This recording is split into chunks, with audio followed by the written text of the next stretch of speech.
Bonjour, bienvenue dans Bicafam. Je suis Mélissa, psychologue de formation, mais c'est avant tout ma casquette de maman que je mets en avant. C'est un podcast caribéen qui est dédié à la parole des femmes sur différents thèmes, autour de la grossesse, du désir ou du non-désir d'enfant, autour de pathologies qui concernent directement les femmes comme l'endométriose, autour de la maternité, le postpartum d'ailleurs peu exploré, les traditions transmises de génération en génération, autour de la place de la femme dans notre société, comment allier vie personnelle et vie professionnelle. Bref, Bicafam est un rendez-vous convivial entre femmes qui viendront partager leur expérience de vie, parler sans tabou, avec sincérité et émotion, pour parfois penser certaines blessures et aider d'autres femmes à se sentir moins seules. Ce podcast est dédié à la puissance des femmes.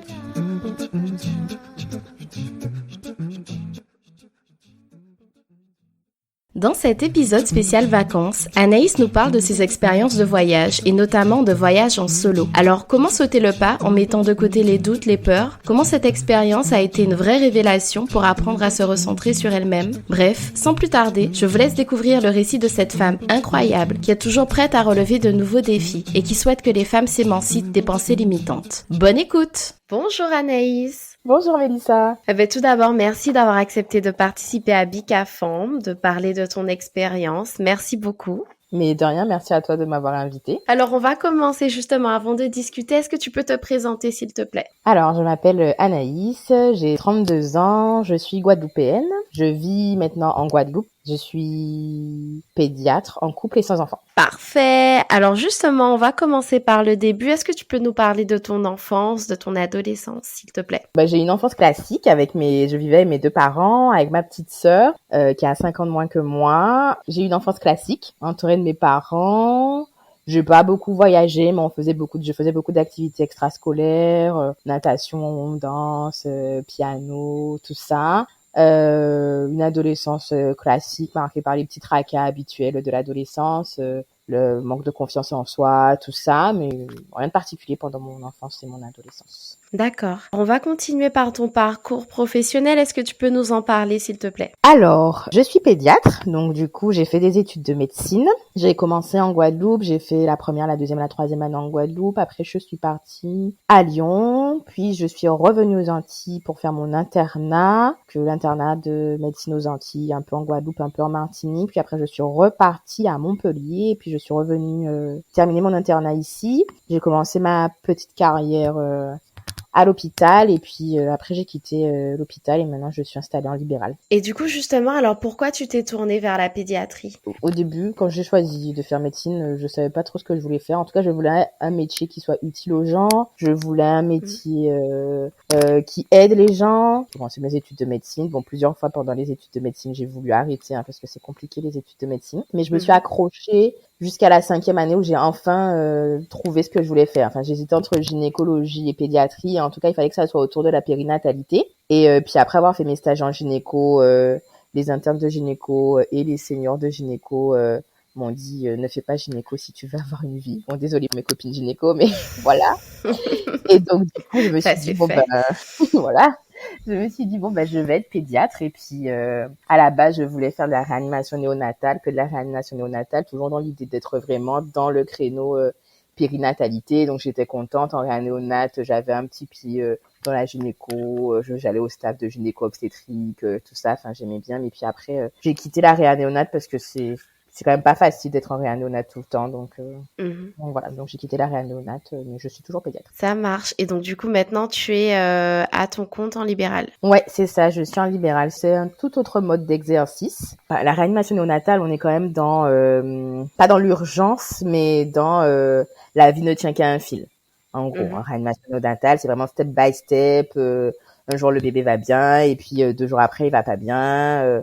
On prend vraiment de plein fouet des histoires compliquées. La pédiatrie libérale, alors on peut avoir des histoires tout aussi compliquées, hein, parce que après les enfants qui sortent de réanimation néonatale, ils sortent et puis il faut qu'on les suive en pédiatrie libérale. Il y a quand même des histoires de vie compliquées, mais il y a aussi beaucoup d'histoires de vie un peu plus légères, plus de l'accompagnement à la parentalité. C'est une autre façon d'exercer. J'ai dû réapprendre à exercer la pédiatrie parce que c'est vraiment une autre façon d'exercer la pédiatrie libérale par rapport à la réanimation néonatale. Les gens n'ont vraiment pas les mêmes questions, n'ont pas les mêmes préoccupations en pédiatrie libérale de ville générale classique et en réanimation néonatale, quoi. Mais c'est tout aussi intéressant. C'est une autre façon d'exercer. Ok, en tout cas, c'est hyper intéressant. Alors aujourd'hui, on va se focus un peu plus sur le voyage. On va en parler par rapport à notre programmation particulière du mois de juillet. Alors, est-ce que tu peux nous parler du voyage, de toutes les destinations que tu as déjà visitées? Est-ce que tu peux nous en parler? À quel point le voyage est important pour toi? Bon, alors moi, j'ai toujours voulu voyager, mais j'ai pas beaucoup voyagé avec mes parents parce qu'ils ont fait d'autres choix de vie et je les remercie d'ailleurs, hein. Donc, ils ont fait le choix de pas voyager très loin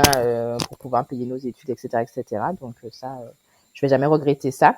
Mais c'est vrai que j'ai pas beaucoup voyagé quand j'étais un enfant ou ado. Donc, quand j'ai été capable de me payer des voyages, j'ai voulu voyager, partir, découvrir le monde, etc., etc. Bon, je n'ai pas non plus fait le tour du monde, hein.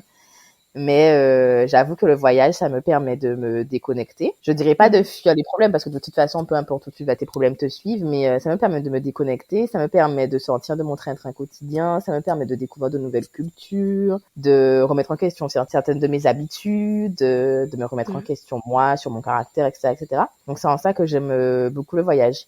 Puis ça me permet de découvrir, oui, d'autres personnes, d'autres façons de vivre, d'autres états d'esprit, c'est bien pour ça en fait. Plus d'ouverture. Et justement, alors, parle-nous des destinations que tu as déjà faites. Alors, j'ai fait surtout beaucoup l'Europe. Mhm. Alors, ça va être un mix de toute seule et pas toute seule, hein, parce que j'ai pas tout le temps voyagé toute seule. J'ai été à Rome, à Barcelone, à Venise, au Portugal, donc Lisbonne et Porto, à Madère aussi. J'ai été à Marrakech, j'ai été à Miami, j'ai été au Canada, Québec et Montréal. J'ai été à Amsterdam, Londres, Dublin, Budapest, Prague. À Berlin aussi, j'avais oublié Berlin, j'étais à Berlin. J'ai été au Pérou, j'étais au Vietnam. Et je crois que c'est tout, hein. Je sais plus. C'est déjà pas mal. Ah oui, après les îles de la Caraïbe, Dominique, Sainte-Lucie, Saint-Martin, Martinique. Ok, donc du coup, depuis que tu as pu commencer à voyager par tes propres moyens, tu as déjà quand même pas mal voyagé. Et du coup, qu'est-ce qui t'a motivé à voyager en solo? Ce qui m'a motivé à voyager en solo, la première fois que j'ai décidé de partir toute seule, c'est parce que c'est un concours de circonstances. J'étais célibataire à l'époque. Mes copines, elles étaient pas dispo à cette époque-là. Et moi, j'avais envie de partir, en fait. J'étais pas dans un mood. Je venais de revenir à Montpellier. C'était en 2017. Je venais de quitter la Martinique pour arriver à Montpellier. On arrivait dans l'automne. Alors bon, à Montpellier, il fait quand même beau, mais j'ai toujours un coup de blues là pendant l'automne. Il commence à faire un peu frais, même si c'est le sud, hein. C'est pas Paris, mais bon. Donc j'avais envie de partir. J'avais envie d'aller un peu au soleil. J'avais envie de me déconnecter un peu de mes soucis du moment. Et personne n'était disponible, donc je me suis dit, tant pis, j'y vais. Et puis voilà, ça me fera du bien d'être toute seule, c'est pas grave, on va essayer. Il y en a d'autres qui l'ont fait et sont revenus entières. Pourquoi pas moi? Et du coup, alors, quand t'as annoncé ça à tes proches, comment ils ont réagi? Est-ce qu'ils ont été surpris? Est-ce qu'ils ont émis des réserves? Comment ils ont réagi? Alors mon père, il m'a dit, mais t'as des filles qui se touchent dans ta tête. Bon, en créole, moi je le dirais pas en créole, mais il a dit en créole. Voilà. Après, ma mère était hyper stressée. En fait, ma mère, je lui ai dit bien après mon père parce que je savais très bien qu'elle allait me stresser, qu'elle allait me dire non, on n'y va pas, etc., etc. Donc, je lui ai dit, mais elle était hyper stressée, bien sûr. Mais qu'est-ce que tu vas faire là-bas toute seule, machin? Tu vas te faire agresser, tu vas te faire machin. Bon, bref. Ma sœur, stressée au début, puis après excitée. Et puis, mes copines, j'étais contente pour moi. Et puis, j'avais pas de chérie à l'époque, donc. Et toi, alors, est-ce que tu avais des craintes, des appréhensions toi-même? Moi, j'avais surtout peur de perdre mes affaires parce que je suis trop tête en l'air. Donc, j'avais peur de perdre mon passeport, j'avais peur de perdre mon portefeuille, ma carte bleue. Bref, d'ailleurs, en plus, je savais que j'allais faire des bêtises. J'ai réservé un aéroport à l'aller, un aéroport au retour. Et puis, je suis tellement tête en l'air que c'est genre la veille du retour, au moment où je dois booker mon taxi, que je me rends compte de ma bêtise. Bref. Donc, j'avais peur de ça. de pas être organisée parce que l'organisation est pas très copine. Et après, de vivre les trucs toute seule et de m'ennuyer. Mais c'est tout. J'avais pas peur pour ma sécurité. Enfin, j'avais choisi Rome comme première destination, donc bon, j'avais pas peur pour ma sécurité, j'avais pas non plus peur de me perdre. Enfin voilà, j'avais pas choisi la destination la plus difficile entre guillemets pour partir toute seule pour une première fois, quoi. J'avais vraiment joué la sécurité, la facilité. Donc la peur peut-être la plus importante, c'était plus la peur de l'ennui en fait, de se dire je vais peut-être pas pouvoir partager des choses avec quelqu'un, c'était plus ça en fait. Oui, c'est ça, j'avais peur de m'ennuyer, oui, de pas partager des choses que je vivais avec quelqu'un, avec un proche, voilà. C'était vraiment juste ça, ouais, la peur de m'ennuyer. Bon, au final, il s'est avéré que je me suis pas du tout ennuyée. Raconte-nous Ouais, comment ça s'est passé, comment ça s'est passé. Donc déjà, tu disais le choix de la destination. Le choix de la destination, tu avais choisi la proximité, donc pas trop loin, et la sécurité. C'était quoi tes critères du coup? alors je voulais que ça soit quelque chose de plus dans le sud que la France. Voilà, je voulais que ça soit quelque part où il y a encore un peu de soleil fin octobre. Je voulais que ça soit quelque part en Europe pour que je puisse utiliser mon réseau mobile et Google Maps. Je voulais que ça soit un endroit quand même touristique où je puisse faire des visites culturelles, tout ça, et bien manger parce que moi j'aime bien manger. Et voilà, c'était ça en gros mes critères. Et du coup, j'ai choisi Rome parce que j'avais déjà fait Rome. Bon, il y a longtemps, hein, voilà, on va pas dire quand, parce que bon, j'ai déjà dit mon âge. En 4e, j'avais fait Rome, voilà, ça me rajeunit pas. Et donc du coup, je connaissais déjà. Donc, je savais déjà ce que je voulais faire en gros comme visite, que je voulais revoir, etc., etc. Donc, c'était pas de la découverte, c'était de la redécouverte, mais pas avec les yeux de l'adolescente du coup. Et c'est pour ça que j'ai choisi ça. Ça me rassurait un petit peu d'aller dans une ville toute seule, mais que j'avais déjà faite. Pour avoir quand même des repères, ne pas partir totalement dans l'inconnu en fait. C'est ça. Moi, j'ai pas osé. Alors, il y en a, hein, et franchement, j'ai des amis qui partent avec leur backpack dans l'inconnu. Elles vont passer 1 an en Amérique latine, 1 an en Afrique. Enfin, moi, franchement, je les admire, ces femmes. Mais moi, j'étais pas prête à faire ça.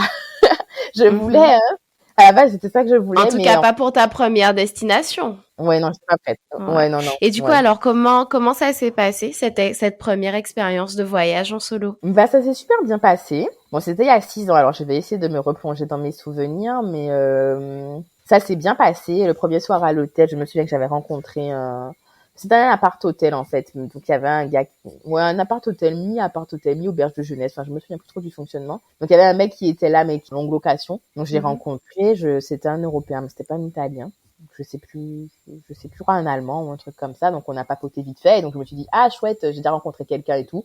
Bon, au final, j'ai pas fait plus de sorties que ça avec lui ni rien, puisque lui, il bossait, en fait. C'était pas un touriste. Je sortais du soir au matin, mais vraiment, je crois que j'ai quadrillé Rome en long, en large et en travers. Je partais tôt parce que je voulais absolument visiter plein de choses. Je suis partie, combien de temps je suis partie? 7 ou 8 jours, je crois, et je voulais tout faire. Enfin, en fait, bon, voilà, je suis folle moi, mais je voulais tout faire. Donc, je partais le matin tôt et je rentrais le soir. Alors, pas trop tard, parce que comme j'étais toute seule, je rentrais pas à minuit non plus, mais je rentrais genre à 21h après avoir vadrouillé toute la journée. C'était super sympa. J'ai fait tout ce que j'avais envie de faire à Rome. Bon, les classiques, le Colisée, etc., etc. J'ai fait des musées. Puis après, il y a eu un jour où j'ai eu envie de sortir de la ville, parce que j'étais un peu fatiguée de la ville. J'étais un peu fatiguée des bruits de la ville. J'étais un peu fatiguée des touristes. C'était pas prévu dans le programme, mais du coup, je suis allée. C'était pas très très loin, hein. C'était à 40-45 minutes de Rome. Une ancienne villa, je sais même plus comment elle s'appelle, la Villa Borghese, je crois. C'était trop joli, il y avait plein de fontaines, tout ça. Alors c'était touristique aussi, hein, c'était pas non plus un endroit perdu dans la campagne, hein, mais ça sortait de la ville. Ouais, ça sortait de la ville, il y avait du calme. J'ai pu trouver un endroit au calme pour me poser, bouquiner, tout ça. Et il y avait du monde, mais pas trop. Ça m'avait fait du bien. Et là, c'est là que je me suis rendu compte qu'en fait, dans mes voyages, j'avais besoin d'un mix de voir du monde, de voir la foule, de voir les touristes et tout ça, et puis aussi de moments où je suis au calme toute seule, où je peux me recentrer sur moi. Et justement, est-ce que cette expérience de voyage en solo, ça t'a poussé à aller vers l'autre? Parce que là, tu parles justement du mix de pouvoir te reconnecter à toi. Mais est-ce que ça t'a poussé aussi à finalement faire plus de rencontres, aller vers l'autre, etc.? Non, j'avoue que cette fois-là, non. J'ai rencontré personne, je suis allée vers personne. Après, je pense que quand on part toute seule, si on veut vraiment rencontrer des gens, faut aller dans des auberges de jeunesse, vraiment auberges de jeunesse. Et moi, j'étais un peu dans l'hôtel, toute seule dans ma chambre d'hôte. Enfin, c'était un appart-hôtel, mais à part le premier gars que j'ai rencontré le premier soir, après, j'ai pu recroiser personne. Il n'y avait pas d'endroit commun pour se poser, pour déjeuner ou pour dîner. Il n'y avait pas de salon commun. Donc, forcément, c'est plus compliqué de rencontrer des gens. Au resto, par exemple, je sais pas, je pense au resto. Est-ce que le soir, par exemple, je sais pas, non, t'as pas eu forcément l'occasion de pouvoir faire des rencontres en tout cas. Alors moi non, moi j'allais pas aborder les gens venaient Mhm. m'aborder parce que voilà, Mhm. parce que j'étais toute seule au resto, etc., etc. Donc ils venaient m'aborder, on papotait vite fait et puis après c'était fini quoi. C'était des questions toujours Mhm. basiques. Ah bah vous voyagez toute seule, machin, comment ça se passe et tout et tout. Ah, en tout cas, à cette destination-là, j'ai rencontré personne, j'ai pris le numéro de personne, j'ai mangé avec personne, je suis sortie avec personne. Vraiment, Mhm. pour ce voyage-là. Ok. Et moi, j'arrivais pas à aller vers l'autre, en fait. Et j'arrive toujours pas, en vrai, hein, quand je pars toute seule. C'est soit les gens m'abordent, soit, j'aborde personne, en vrai. J'arrive toujours pas à faire ça. Ok. Et du coup, tes appréhensions concernant l'ennui, est-ce que ça s'est révélé vrai? Est-ce qu'il y a eu des moments où tu as eu des moments d'ennui, tu aurais eu besoin d'être avec quelqu'un ou pas spécialement? Absolument pas. Au final, je me suis absolument pas ennuyée. Je vivais ma best Mhm. life. Mhm. Trop c'était génial de pouvoir me lever quand je voulais, de pouvoir me coucher quand je voulais, de ne pas manger à midi si j'avais pas envie de manger parce que je voulais continuer de visiter. Je me suis absolument pas ennuyée, mais vraiment pas. Après, Mhm. j'étais encore beaucoup connectée, donc j'envoyais plein de WhatsApp, tout ça, à mes parents, à ma sœur et tout. Mais je me suis pas ennuyée, pas du tout. La semaine est passée Mhm. super vite. Donc première expérience, voilà, validée et ça t'a du coup donné envie de continuer. Et est-ce que tu peux nous parler de ton expérience au Pérou? Parce que là, c'était une destination qui était plus loin, c'était un circuit plus long. Comment tu t'es décidé à aller au Pérou? Est-ce que c'était préparé? Est-ce que tu avais préparé un circuit à l'avance? Tout était millimétré? Ou est-ce que tu es allé un petit peu à la one again, comme on dit? Alors, je suis partie au Pérou. Bon, à la base, j'avais pris une dispo pendant mon internat et je voulais voyager pendant 4 mois. Donc, j'ai pas voyagé pendant 4 mois parce que j'ai un peu fait ma chochotte. Donc, j'ai pas voyagé pendant 4 mois. J'ai fait un petit tour d'Europe pendant 15 jours en train et tout ça. Et après, j'ai refait une pause à Paris et après, je suis partie au Pérou 18 jours. Et pourquoi le Pérou, franchement? Parce que je voulais voir le Machu Picchu. Voilà. Donc, je voulais voir le Machu Picchu. Donc, voilà, pour voir le Machu Picchu, bah, il faut aller au Pérou. Voilà. Eh oui, il faut Donc, aller au Pérou, oui. c'était pas trop millimétré. J'avais pas réservé tous mes hôtels. Je crois que j'en avais réservé quelques-uns, mais j'avais pas tout réservé, en fait. J'avais Mhm. réservé le premier quand j'arrivais à Lima, parce que j'avais entendu tellement de choses sur Lima, j'avais tellement peur de sortir de l'aéroport, bref. Donc, j'avais réservé le premier quand je suis arrivée à Lima. Et après, j'avais une idée de mon itinéraire. Je savais que je voulais descendre dans le sud, mais j'avais pas booké tout en avance. Donc, c'est-à-dire qu'à chaque fois que j'étais à l'hôtel, je prenais les trajets pour le bus, je faisais un peu mes itinéraires pour la journée, je regardais un peu les hôtels où je voulais aller, mais c'était pas, il y en avait que, oui, celui de Lima et un autre, pas loin du canyon de Colca, ou que j'avais réservé, parce que je voulais me faire un kiff, un peu un petit plaisir, mais sinon je prenais que des petites auberges de jeunesse et tout, au fur et à mesure que j'avançais, en fait. Je savais juste que j'avais une D'accord. date de départ, hein, parce que, ben voilà, ma dispo était pas interminable. Donc, il fallait que je case tout ce que je voulais faire dedans. T'as vu un Ouais. peu au feeling, quoi. C'était pas prévu d'avance, millimétré, tel jour je fais ça, etc. Il y avait même une fois où je crois que j'avais réservé un bus et tout ça, mais je m'arrêtais dans une ville à Arequipa. J'avais pas l'intention de faire cette ville-là. J'étais censée juste reprendre un bus derrière et tout, sauf que je m'étais tapé, je sais plus, 8 heures de bus de nuit. J'étais crevée. Quand je suis arrivée, finalement, j'ai dit, bon, bah tant pis, je reste une journée de plus dans la ville, alors que j'étais censée enchaîner tout de suite pour continuer ma descente dans le sud. Mais j'étais crevée. Donc là, j'avais changé mes plans. Je crois qu'il y a que cette fois-là que j'ai changé mes plans. Non, quand je suis arrivée à Cusco aussi, j'ai changé mes plans. Mais bon, voilà, je faisais un peu au feeling. Un peu, c'était un mix des deux. D'accord. Et du coup, alors, est-ce que cette expérience-là, elle était différente de la première? Est-ce que tu t'es sentie, je sais pas, plus à l'aise dans cette expérience de voyage en solo? Est-ce que tu sentais que tu étais plus aguerrie de l'expérience ou pas? En plus, là, c'était différent. Il y avait la langue. Enfin, il y avait pas mal de choses différentes. Ouais, c'était bien différent quand même parce que ben il y avait la langue déjà, comme tu dis. Moi, je suis nulle en espagnol, donc alors certains parlaient anglais, mais pas tous, donc je suis un peu nulle en espagnol. Donc bon, il y avait une petite barrière de langue quand même. Bon, je mettais des O et des A partout, ça passait. Euh, et quand je suis arrivée, en fait, c'était différent parce que quand je suis arrivée à Lima, j'étais hyper flippée. Alors que juste avant, j'avais fait mon tour d'Europe. J'avais fait, c'est là que j'ai fait Prague, Amsterdam, Dublin, etc., et Budapest, tout ça. Et là, je n'étais pas flippée. Enfin, je voyageais de nuit, en train de nuit, etc., etc. Et quand j'arrivais dans les villes, j'étais pas flippée parce que ça restait l'Europe. Ils parlaient tous anglais. J'avais mes données mobiles parce que voilà, on est quand même tout le temps accroché à nos portables, donc j'avais quand même mes données mobiles, donc c'était plus simple. Quand je suis arrivée à Lima, j'avais pas pris de puce du Pérou. Et en plus, j'avais tellement lu de choses sur Lima dans les groupes de voyageuses, de backpackeuses sur Facebook et tout ça, que j'étais trop flippée. Franchement, j'étais flippée. J'étais déjà flippée de sortir de l'aéroport parce que j'avais entendu que faut faire attention parce que des fois, il y a des taxis qui sont pas des taxis officiels mais qui te font croire qu'ils ce sont des taxis officiels et en fait, ils t'amènent ailleurs pour ensuite te racketter. J'avais entendu que parfois le taxi, même si c'est un taxi officiel, il faut pas mettre ton backpack, enfin tes bagages dans le coffre parce que parfois certaines personnes font exprès de faire des accidents avec les taxis parce qu'ils savent qu'il y a des touristes pour ouvrir le coffre et partir avec tes affaires. Bref, j'étais en stress complet. Ce que tu avais entendu, c'était plutôt général pour les touristes. C'était pas forcément des choses concernant les femmes précisément. Non, c'était plutôt général. C'était D'accord. Pas concernant les femmes précisément. Donc quand je suis arrivée à Lima, j'étais un peu flippée, mais je restais 3 jours à Lima, j'avais pas resté 3 jours à mon hôtel, donc bon, j'ai quand même appelé ma sœur, ma cousine qui m'ont dit mais bouge quand même, sors. Donc je suis sortie, mais j'étais pas, d'habitude j'aime bien découvrir la ville par moi-même et sortir toute seule. Là, du coup, j'ai fait des visites guidées gratuites, parce que dans toutes les il y a toujours des visites guidées organisées. T'es resté plus dans des visites guidées, dans des plans plus touristiques. Au début en tout cas. Le premier jour, ouais.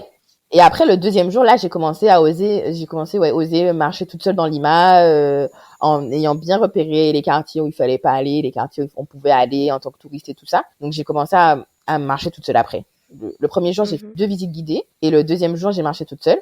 Voilà, donc c'était plus ça. Au début, j'étais plus flippée sur la sécurité. Après, une fois que j'ai quitté Lima, j'étais plus tranquille. J'étais pas tranquille forcément quand j'étais dans les bus parce que pareil, j'avais lu tellement de choses sur les bus en Amérique latine, sur les vols, sur ceci, sur cela, des bagages. Mais bon, j'étais hyper équipée. Enfin, j'étais hyper préparée. C'est-à-dire que j'avais lu tellement de choses que je gardais tout. T'étais équipée?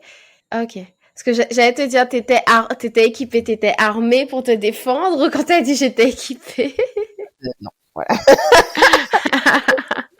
J'avais une petite pochette que j'ai gardée sur moi, une pochette plate toute fine que j'ai gardée sur moi pour avoir mes affaires complètement sous mes vêtements. J'avais des cadenas à mon sac à dos, mon petit sac à dos. J'avais un cadenas à mon gros sac à dos. Je dormais avec mon sac accroché sur moi dans les bus de nuit. Bref. Donc tu gardais ça en tête, quoi. J'étais moins tranquille qu'en Europe, mais quand j'ai quitté Lima, c'était quand même plus simple, plus cool. Et c'est vrai qu'au fur et à mesure de passer de ville en ville, j'étais un peu plus à l'aise, plus aguerrie. Je serais bien restée un mois de plus.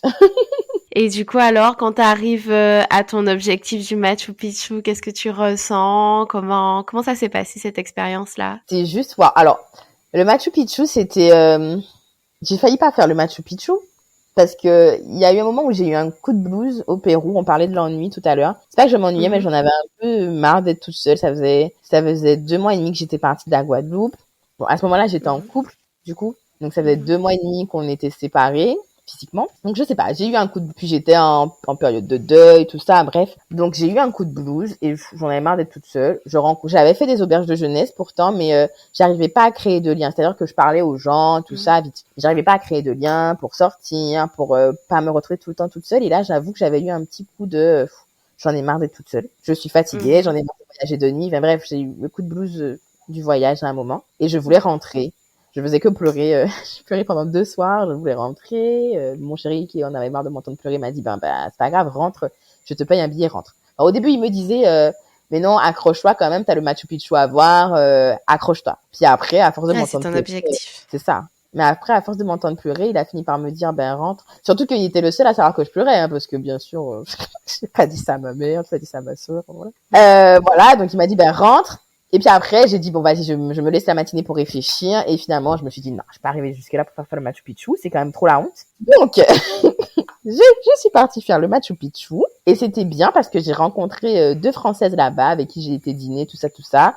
Dans la ville de Aguascalientes, c'est la ville qui est au pied du Machu Picchu, en gros. Et donc, le Machu Picchu, il y a plein de façons d'y aller. Bref, moi, j'ai décidé de prendre le bus au départ du pied du Machu Picchu pour monter tout en haut sur le site et de prendre, il y a plein de départs, etc., etc.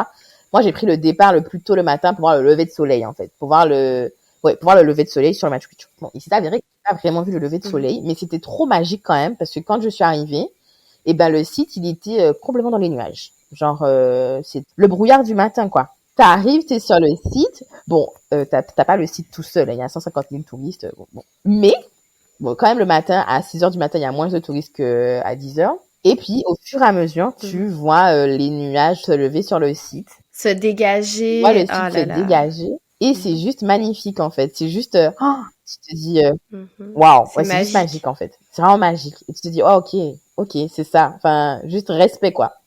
Juste respect. C'est trop beau. Ouais. C'est trop beau à voir. C'est trop beau. C'est trop bien. C'était magnifique. Et est-ce qu'à ce moment-là, tu te dis, j'y suis, quoi? Clairement. J'y suis. Est-ce que tu réalises, quoi, ce que t'as fait? Ah ouais, j'ai bien fait de pas partir, en fait. Clairement, parce que j'aurais regretté toute ma vie, je pense. Et ouais, franchement, je me dis, ouais, j'y suis. Je suis sur le Machu Picchu, quoi. Enfin, un truc de fou. Bon, après, j'ai un peu fait ma chochotte et ma feignasse parce qu'après, sur le Machu Picchu, il y a des randos parce qu'il y a plusieurs montagnes, en fait. Il y a le site principal. Et puis après, t'as plusieurs montagnes que tu peux escalader pour avoir d'autres vues du site principal. J'ai pas fait ça. Bon, c'est payant, il faut réserver longtemps avant tout ça. Mais c'est pas parce que c'était payant, c'est juste parce que c'était trop, en fait. Moi, j'étais pas sportive à l'époque. Bon, je suis pas sportive, mais... Bref, mais du coup, quand je vois les photos des gens qui ont fait le Huayna Picchu, par exemple, le Montaña Picchu, tout ça, c'est encore autre chose. Et c'est encore plus magnifique. C'est déjà oufissime, quoi. C'est déjà oufissime d'être au Machu Picchu, d'être là, de l'avoir fait, c'est juste incroyable. Ouais, franchement, c'était cool. Après, je me suis dit, c'est bon, mon objectif, c'est de voir toutes les merveilles du monde. Bon, pour l'instant, je n'ai vu que le Machu Picchu, mais c'est pas grave. Demain, t'as encore plein de choses à voir, mais c'est déjà génial. C'est déjà génial. Et c'est vrai que bon, pour l'instant, enfin voilà, on en parlera au fil de la discussion. Là, j'ai l'impression que quand tu en parles, forcément, t'as encore plein de choses à faire, mais c'est déjà incroyable ce que t'as fait. C'est déjà incroyable d'avoir voyagé seul, d'avoir dépassé des pensées limitantes de ta famille, tes pensées limitantes à toi. C'est un super challenge. Puis c'est génial d'y être arrivé. Donc c'est pas donné à tout le monde. Non, c'est vrai, j'étais contente. Mais le truc, c'est qu'en voyage, tu rencontres tellement de gens. Enfin, moi, j'ai rencontré. C'est pour ça que à chaque fois, je te dis, ouais, ça va, j'ai pas trop voyagé et tout, parce que franchement, j'ai rencontré des nanas qui, enfin, elles m'impressionnent. J'ai rencontré une avant. Ah oui, parce que j'ai été sur le lac Titicaca aussi. Parce que, voilà, quand même au Pérou. Et du coup, là, dans la ville, avant de rejoindre le lac Titicaca, à l'auberge de jeunesse où j'étais, je suis sortie avec des meufs, en fait. J'avais oublié ça. Et j'ai rencontré une Française qui avait posé sa démission et qui était partie, comme ça, pour 1 an en Amérique latine. C'était la première fois qu'elle Elle a pas fait de palier. Elle a pas fait de palier. C'est bon. Elle part direct. Elle entend rien du tout. Direct, avec son backpack, et elle est partie en voyage pendant 1 an en Amérique du Sud. Et du coup, j'étais là, ah ouais, toi, t'es là pendant 15 jours, tu pleures. Et puis, il y en a qui partent pendant 1 an, voilà. Donc, c'est pour ça, enfin, c'est bien. Ça, c'est sûr qu'il y a encore, t'as encore plein de choses à découvrir. Du coup, je voulais revenir sur un sujet. Tu parlais tout à l'heure du deuil que tu traversais à ce moment-là. C'est vrai que tu as perdu ton père il y a quelques années. Est-ce que tu penses que sa disparition a changé ta vision de la vie? Clairement. Enfin, je pense que quelqu'un qui perd un proche, je pense que forcément la vision de la vie change. Il est décédé il y a 4 ans et c'est vrai que il attendait impatiemment sa retraite pour voyager, etc., pour profiter, en fait. Pour voyager, etc. Parce que voilà, avec ma mère, ils se sont sacrifiés, ils nous ont mises bien, hein, ma sœur et moi, hein, franchement, voilà. On a fait nos études, etc., etc. Et ben là, il avait le sentiment d'avoir accompli sa mission, en fait, voilà, de nous avoir amenés là ou de nous avoir mis sur les rails, puis on devait continuer toute notre petit bonhomme de vie. Et donc du coup, il attendait sa retraite pour partir en vacances et en voyage et faire le tour du monde. Sauf que malheureusement, il n'a pas atteint la retraite. Et donc, et avant, moi, j'avais assez cette vision d'esprit, cette vision aussi, peut-être un peu moins quand même, parce que quand j'ai décidé de commencer à voyager, il était déjà malade, mais il était pas encore décédé. J'avais déjà envie de voyager, tout ça, et j'avais déjà cette notion que la vie, ça dure pas très longtemps. Mais depuis qu'il est décédé, j'ai vraiment ce sentiment de YOLO, quoi. Mais pas YOLO, genre dans le sens, je vais, enfin, chacun son rythme de vie, hein, mais bon, pas YOLO dans le sens, je bois tout le temps, je sors tout le temps, je machin. Pas dans ce sens-là. mais dans le sens, t'as vraiment qu'une seule vie, qu'est-ce que tu veux en faire, en fait? Et t'as vraiment qu'une seule vie, tu sais pas quand est-ce qu'elle s'arrête, en fait. Tu connais le début, mais tu sais pas c'est quand la fin. Et en fait, si t'as envie de faire des choses, il faut les faire maintenant, en fait, parce que, mais tu sais pas, demain, tu seras peut-être pas là, en fait. Tu seras peut-être malade, tu auras peut-être eu un grave accident, tu seras peut-être morte. Enfin, voilà, on n'est pas garanti d'avoir une retraite, en fait. Et du coup, je me suis dit, en fait, comme on n'est pas garanti d'avoir une retraite, et qu'on sait pas de quoi il fait demain. Alors, c'est bateau, hein, dit comme ça, c'est sûr. Enfin, c'est enfonce des portes ouvertes. Mais vraiment, j'en ai vraiment pris conscience au moment où il est décédé. Je me suis dit, ben voilà, peu cher, il voulait voyager, il n'a même pas la retraite, quoi. Donc, moi, je sais pas de quoi il fait demain. Donc, alors, je fais pas tout et n'importe quoi sur un coup de tête, mais j'avoue que je me dis plus, voilà, t'as envie de voyager, ou peu importe ce que t'as envie de faire, hein. Franchement, peu importe ce que t'as envie de faire, mais t'as envie de le faire, faut le faire maintenant, quoi. Ou te donner les moyens de le faire maintenant. Parce que dans 10 ans, 15 ans, 20 ans, c'est pas, c'est trop loin, en fait. 10, 15, 20 ans, c'est trop loin. Projeter aussi loin. J'arrive plus à me projeter, moi aussi. C'est ça. Après, j'ai pas d'enfant, donc c'est peut-être pour ça aussi. Mais je peux pas, ouais, je peux me dire dans 10 ans, dans 15 ans, dans 20 ans, je sais même pas où je serai dans 2 mois. Et du coup, justement, pendant tes voyages, tu as un petit carnet que tu emportes avec toi. Est-ce que tu peux en parler de ce petit carnet? Oui. Alors, j'ai plein de carnets. Enfin, maintenant, j'ai plein de carnets. J'avoue que pas le premier voyage, pas à Rome, mais le premier tour d'Europe, enfin, un premier mini tour, city tour d'Europe que j'ai fait après le décès de mon père, c'était 4-5 mois après qu'il soit décédé. Et ben, il savait que je voulais prendre ma dispo pour partir en voyage toute seule. Là aussi, il m'avait dit que j'avais un problème. Mais c'était gentiment, hein, c'était pas genre en mode, oh, j'ai pas que tu fasses ça et tout. C'était genre, mais toi, t'es vraiment folle. Qu'est-ce que j'ai fait au bon Dieu pour avoir une fille folle comme ça? Je peux pas rester en place. Et donc, c'est ça, exactement, qui peut pas rester en place. Voilà, c'était ça. Donc, il savait que je voulais faire ça. À la base, il n'était pas censé être mort avant que je le fasse, mais bon, il est décédé avant.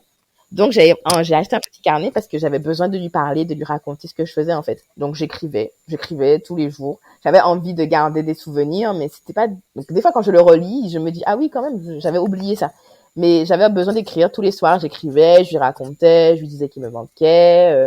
Enfin bref, des petits, voilà. J'avais besoin d'écrire. Qu'il soit avec toi, C'est ça. Parce que je sais que s'il avait été là, en fait, je l'aurais appelé tous les jours, en fait. Je lui aurais raconté tous les jours ce que je faisais. Pardon. Je lui aurais raconté. Pardon. Mais c'est ça, en fait, il était avec toi. Et il est avec toi à chaque fois. Comme je voulais lui raconter tous les jours, comme quand je suis partie à Rome, en fait, je l'appelais tous les soirs, je lui racontais à chaque fin de journée. Donc là, j'avais envie de lui raconter tous les jours. Donc j'avais acheté un joli carnet et j'ai tout écrit. Tous les soirs, je notais. Alors il y a des fois où je notais, j'étais assise dans un parc et je décrivais le parc, tout ça. Après, j'ai laissé des emplacements pour mettre des photos. Bon, j'ai toujours pas mis les photos. Et donc, du coup, c'est resté une habitude. Voilà. Donc, c'était sur mon premier voyage et c'est resté une habitude. À chaque fois que je pars en vacances, toute seule, parce que je pars pas toute seule. Dans quel contexte je pars? Pour faire la fête, bah non, j'emmène pas mon carnet. Papa, j'ai fait ça, ouais, bon, c'est peut-être pas... Non, il connaissait mes frasques, hein, parce que franchement, à Lyon, j'ai fait des choses, hein, il connaissait mes frasques. Hein. Mais en tout cas, ce carnet, il est très symbolique pour toi. Ouais, c'est ça. Je l'amène à chaque fois que je pars en voyage, pas faire la fête, mais à chaque fois que je pars en voyage, je l'amène parce que j'ai besoin d'écrire, j'ai besoin de lui raconter. Après, ben, c'est le deuil, hein, au fur et à mesure, j'écris moins. Quand je suis partie la première fois, j'écrivais vraiment tous les jours, tous les soirs. Là, maintenant, quand je pars en voyage, j'avoue, j'écris 1 ou 2 fois. Voilà, ben, après, c'est le deuil qui fait. Voilà, c'est le deuil qui fait son truc. Mais ouais, depuis, il est devenu symbolique, c'est mes petites histoires. Dans ce que tu décris, dans ton expérience, en tout cas, du voyage, on a l'impression que le voyage te permet plus de te reconnecter à toi-même, à tes émotions, de prendre peut-être une pause aussi dans ce monde qui bouge, où on est tout le temps hyper connecté et tout. Et on a vraiment ce sentiment. Tout à fait. En fait, c'est ça. Ça me permet de faire une pause, de faire pouce, comme disent les enfants au primaire. Pouce.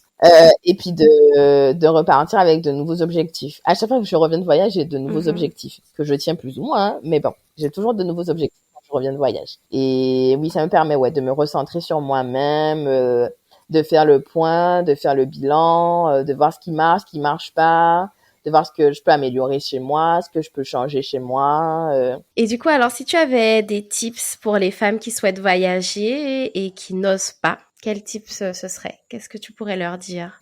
De se lancer. Je sais pas quoi dire.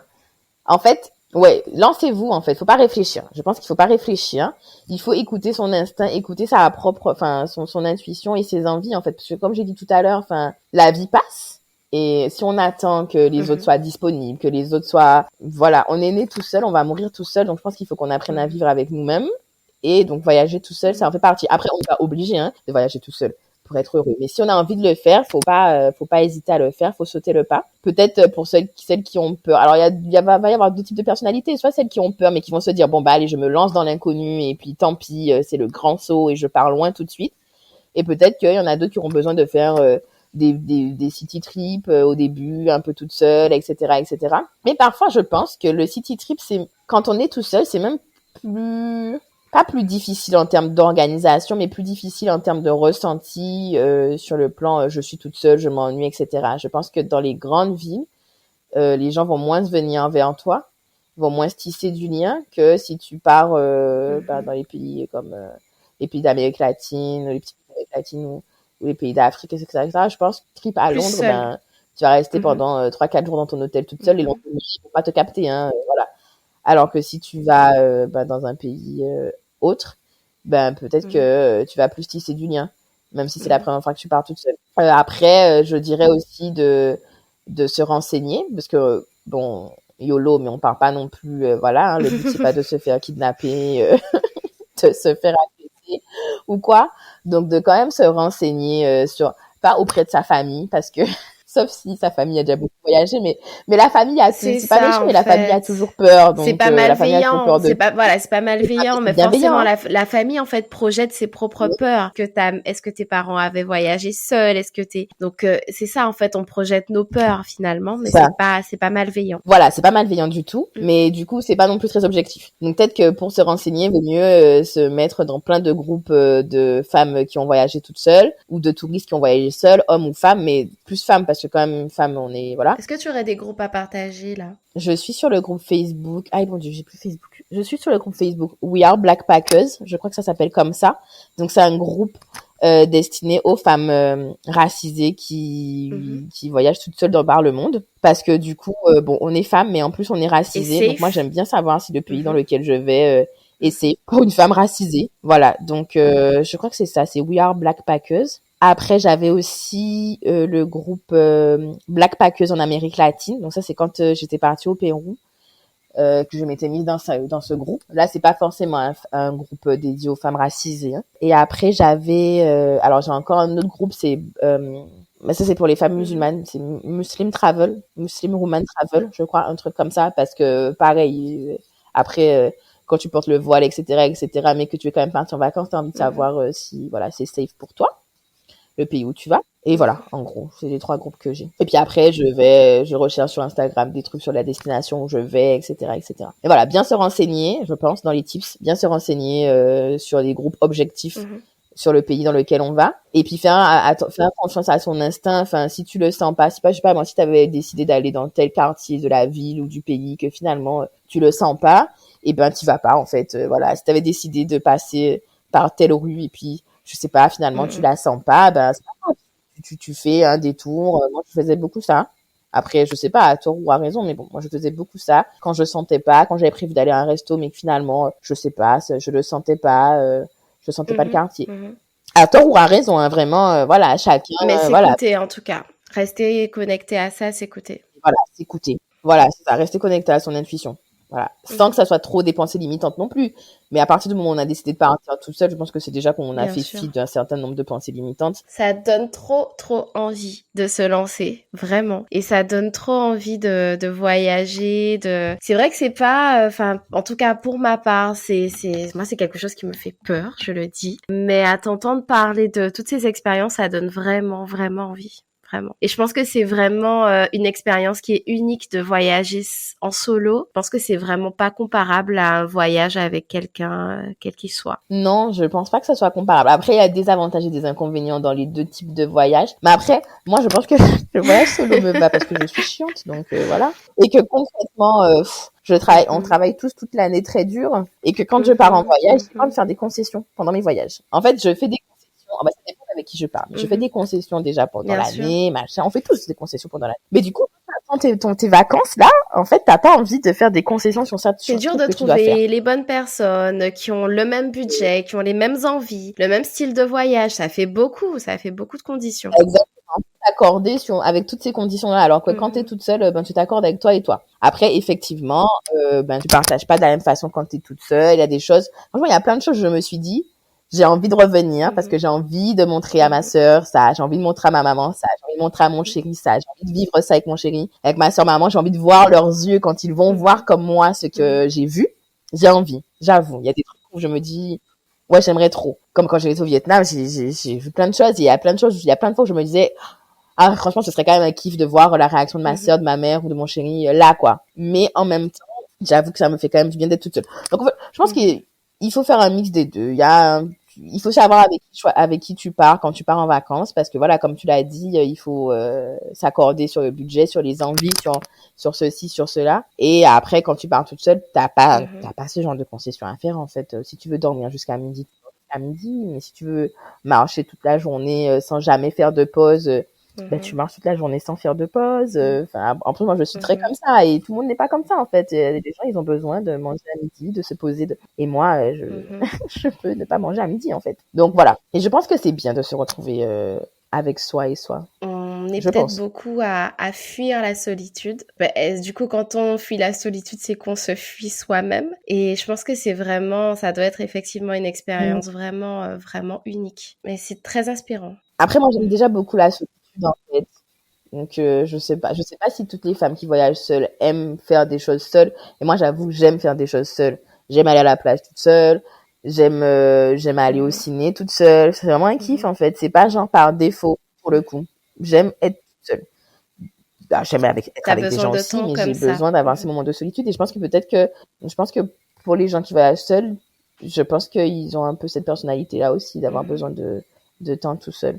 Peut-être que pour commencer à voyager, il faut déjà savoir être seul chez soi, je sais pas. Après, il n'y a pas vraiment de règles, hein. Peut-être pas. Peut-être que tu sauras pas être seul chez toi parce que tu as besoin de voir ta famille, tu as besoin d'être avec tes amis et tout. En t'entendant parler, je me dis, mais il faut déjà se questionner sur ça. C'est déjà une première étape de se questionner. Parce que est-ce qu'on ne voyage pas avec du monde parce que c'est comme ça que tout le monde fait, c'est la norme et on voyage toujours en couple ou en groupe, etc. Et que le voyage en solo, voilà, c'est pas forcément la norme, mais déjà se questionner là-dessus, est-ce que j'ai envie ou pas? Peut-être qu'on se questionne même pas là-dessus et que par habitude on voyage en groupe ou en couple et des fois on subit certains voyages, peut-être on voyage pas avec les bonnes personnes, etc. Mais est-ce qu'on se questionne déjà là-dessus? Et c'est intéressant justement de pouvoir avoir ce retour d'expérience. Ouais. En tout cas, moi, je trouve ça très inspirant et ça donne vraiment envie de voyager. Et du coup, qu'est-ce que tu dirais à la Anaïs qui avait 18 ans? Qu'est-ce que tu lui dirais là? Il y a beaucoup de choses qui ont changé là depuis, hein? Il y a plein de choses qui ont changé depuis mes 18 ans, hein? Ouh là là! Je pense que je lui dirais d'oser être elle-même, d'oser affirmer ses choix de vie, d'avoir un peu plus confiance en elle, qu'elle a peut-être pas les mêmes choix que tout le monde, mais que c'est ok, d'assumer sa personnalité, d'arrêter de s'excuser d'être là en fait, ou d'arrêter de s'excuser d'être comme ça, comme elle est. Voilà, je pense que je lui dirais ça. Après, je lui dirais de bien profiter de son papa parce qu'il lui reste 10 ans. Entre 18 et 28 ans, il lui reste 10 ans. Je lui dirais ça. Ok, en tout cas, merci beaucoup Anaïs pour ce partage d'expérience sur le voyage, sur tout ça. C'était vraiment hyper intéressant d'en parler et vraiment, c'est vrai, je le répète, ça a vraiment envie de se lancer. Et avant de terminer, est-ce que tu pourrais te décrire en 3 mots, s'il te plaît? Oh là là, cet exercice, hein.